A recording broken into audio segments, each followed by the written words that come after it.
Welcome to the Farming Country Podcast, airing the latest news, views and interviews from CCM Auctions. I'm Ted Ogden, livestock auctioneer at Craven Cattle Marts, and in today's episode, From Farm to Fork, we speak to a local young farmer with a passion for educating the public through the family-run commercial farm and well-known tourism hotspot. Mums want to come wearing their high heels and want to go home with clean high heels. No one wants worms on the farm. The vet returns to advise on suitable treatments to help prevent them in livestock. And here at the Mart, we're again talking shop with current and future trade and trends.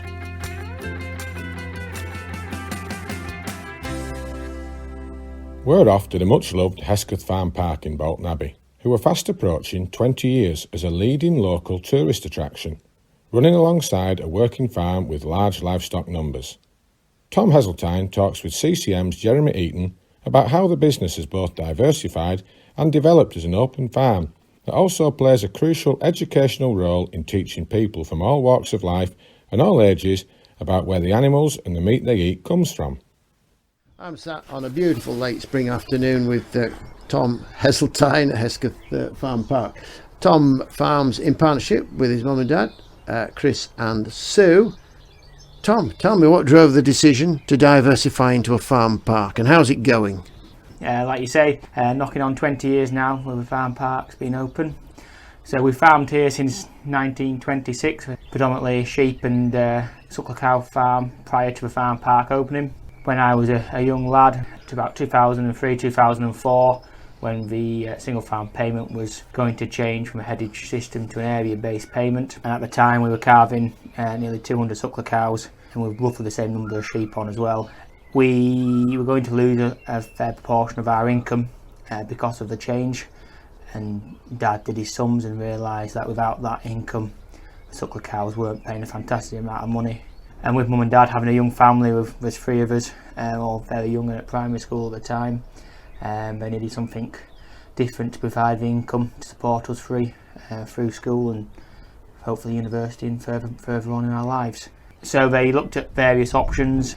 Mum going out to work, and I think a campsite was looked at as well, and various other things, and they eventually settled on the idea of education, and the farm park was born. They spent about 18 months, 2 years looking into the project and seeing how it would best work, and visiting farm parks and areas throughout the country and seeing what people wanted to do.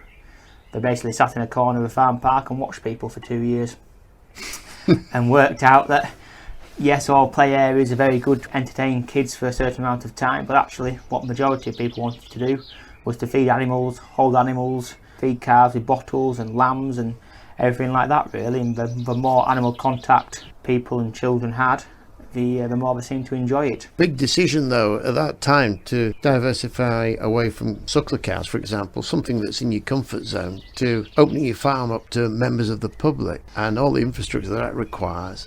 Yeah, it was a massive decision really, and I think it was all born from where our farm is in Bolton Abbey. There is a road running through it, although a minor road at the time, and every year at lambing time we had people walking up and down the road and stopping in cars, seeing why the sheep were all inside and where all the lambs came from, and we used to show people around the lambing sheds, and then that got us thinking, well actually people want to know where the animals come from and what we do with them and the farming in the Yorkshire Dales and how it all works, and it was sort of born from that idea as well really.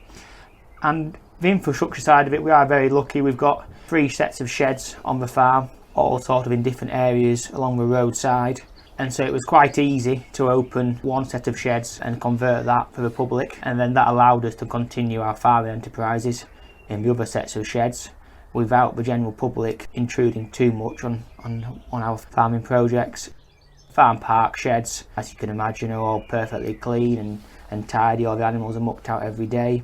Mums want to come wearing their high heels and want to go home with clean high heels. They don't want to come to an absolute muck hole.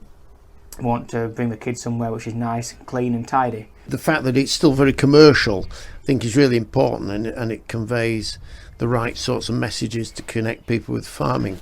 We've always tried to keep the businesses linked. We farm on a commercial basis, and then we tell people that come through the door, this is why we farm these breeds of sheep, this is why we calve these breeds of cows. All the offspring will end up on a supermarket shelf or a butcher's shelf at one point. If that's the pigs that they see being born at the farm park, the lambs that they're bottle feeding, or the calves that they're bottle feeding, some will remain on the farm for breeding and others will be sold via the storing and then end up being fattened for moistens, etc. We are very matter of fact. We don't beat around the bush. We do tell people where the meat comes from, and without farmers the Yorkshire Dales would not look like it does. And I think people do appreciate that. One of the reasons why we believe why we are very busy is because we are still a working farm with large livestock numbers. There are certain farm parks across the country who started off like we are on a small scale and got bigger and bigger, and then realised that the farm park could potentially make more money than the farm side, so have decided to pack the commercial farming in, where we're very much the opposite. We want to continue to do both sides. They both complement each business, and the labour we employ work on both sides of the businesses as well. And I think it'd be a real shame if we ended up having to stop farming and concentrate on the farm park, because it's all linked perfectly together. You've got, as you say, a very commercial element to your farming. It's predominantly a sheep farm, isn't it? Producing very high quality store lambs, and you purposely target your sheep farming towards the store lamb ring. Presumably that's intentional, lent by the type of farm that you're on and maximising income. On the farm side, we're about 600 acres split between majority down here at Hesketh and a few acres as well up at Freshfield. We're all grassland. We lamb just over 1100 sheep this time, 200 cattle on as well. We're only calving about 35 sucklers. The rest are all calves that we buy in through local markets and then rear up to strong stores. We took a decision a few years ago to increase our sheep numbers, and therefore we are targeting the store lamb market. We find it very difficult to finish the stock off grass on our farm due to the high stocking density of sheep. We try and sell 200 lambs every couple of weeks through Skipton. We're targeting the high-end Texel Beltex market to try and get a premium on the prices. And because of that, we'd like to get majority of the lambs away before September, maybe a few into October as well, just so it frees up the grassland for the sheep during tupping time. We always think, should we be fattening more lambs, but I think the detriment will be on the sheep in terms of scanning percentages. And then conversely, because of that, we are pushing numbers up nearly all the time currently, and we are sending more sheep away for winter. That also has helped us with the current change in our countryside stewardship application.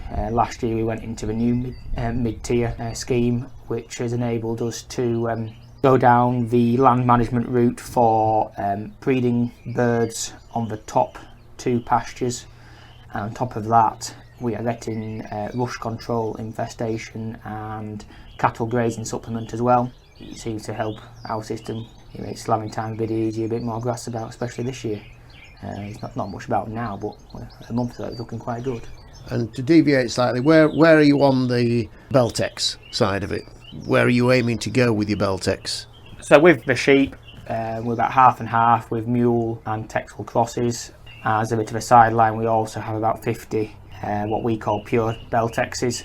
There's only about 10 which are pedigree, the rest are all pures that are homebred and what we keep breeding over the last probably 20 years or so now.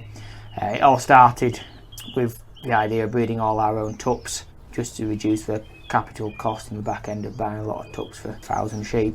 And then from that we have entered a few livestock Christmas shows and won a couple of classes, but we've got to a number now at 50 where I think we want to stay at. We lamb those in February to get them out of the way before the commercials start. Because they do take a bit more time, but yeah, they are my bit of a hobby and etc. And we do like to try and breed some decent tups, and we've just started selling a few. We've sold a few privately for the last few years, but we've started to sell a few more through the livestock market, just to try and get our name out there. It's great to see, Tom. It's lovely to come to an open farm which has an educational flavour to it as well, that's run very, very commercially as well. And the stock that you bring to the market is always top draw. Thanks very much indeed. Hesketh Farm Park is open to the public once again, with the necessary COVID restrictions in place to keep everyone safe. Be sure to check out their website or social media pages for up-to-date information prior to your visit. Next up, we take another trip to the vets.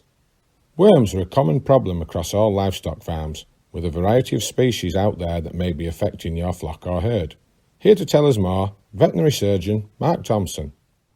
You don't want to be worming needlessly. You don't want to be giving a drench without knowing what the cause is. As we've mentioned before, coxswain could be involved, could just be due to fresh spring grass, could be nematodirus, in which case you want to use one particular wormer, or it could just be general worms. You need to know what's going on. So if you do see some lambs scouring, looking poor, looking dehydrated, not thriving, or equally, if you just want to check how the flock's going on and seeing if they have a worm burden and seeing if they would benefit from a worm drench, then get some samples from a group, which is really easy to do.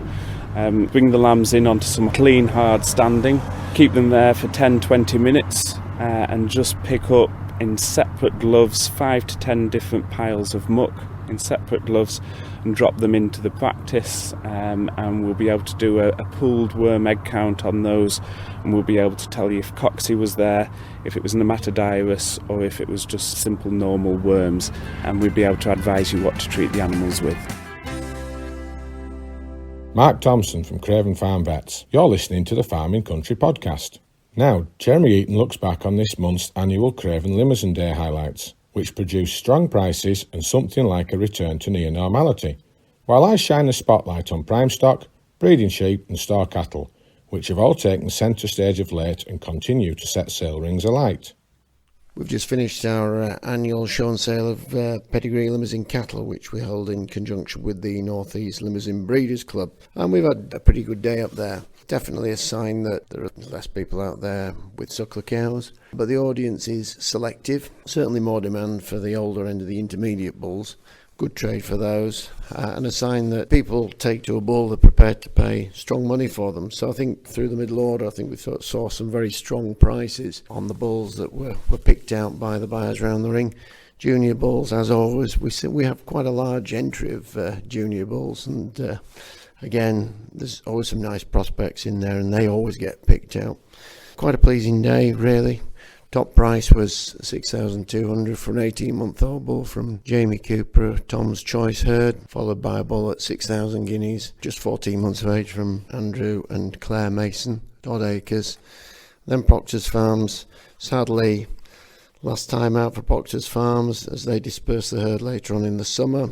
They had both the male champion and reserve male champion. I think the champion made the lower of the two prices, made 5,600, and their reserve made 5,900. Nice to see a few new faces in there as well who are creeping up the order.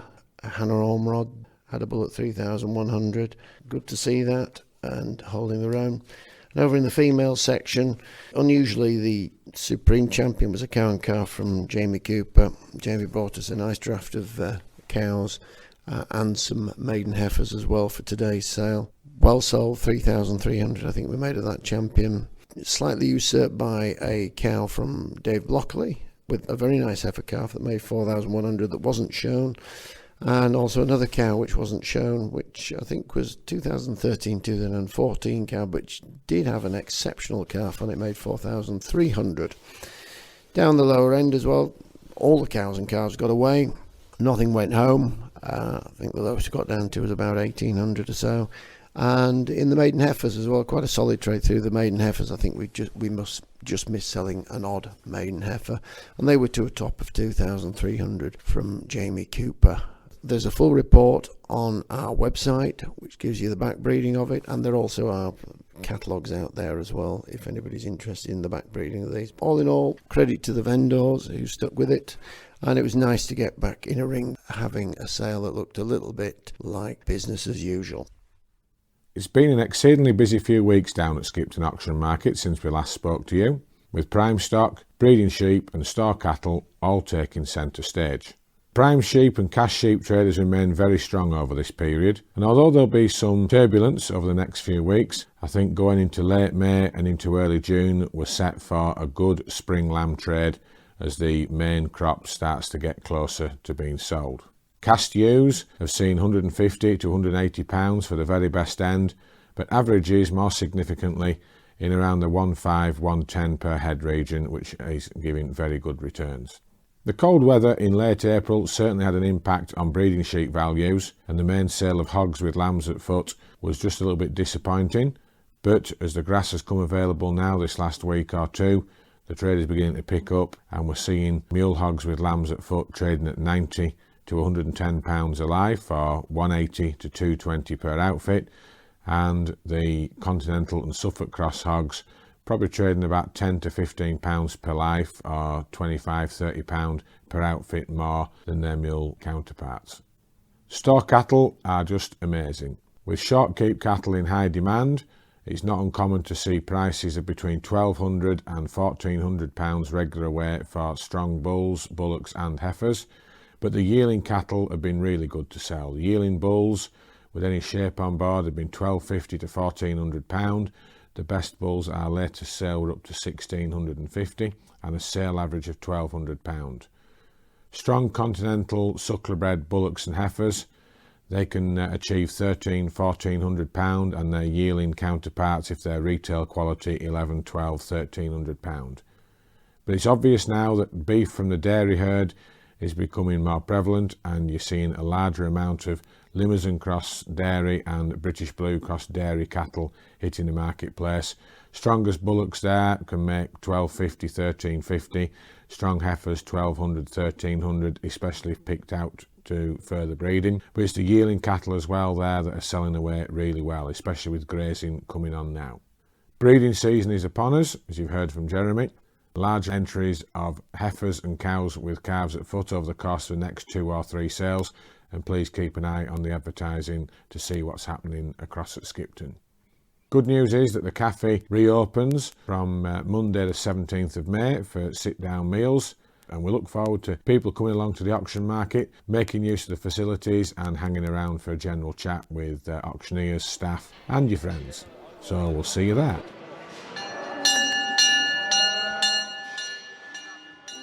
If you are enjoying the Farming Country podcast and would like to feature or become a podcast sponsor, please get in touch. All the details are available on our website, ccmauctions.com. That's all for today, but don't miss our next episode, available from Friday the 4th of June. For now, from myself and the Farming Country podcast team, thanks for listening.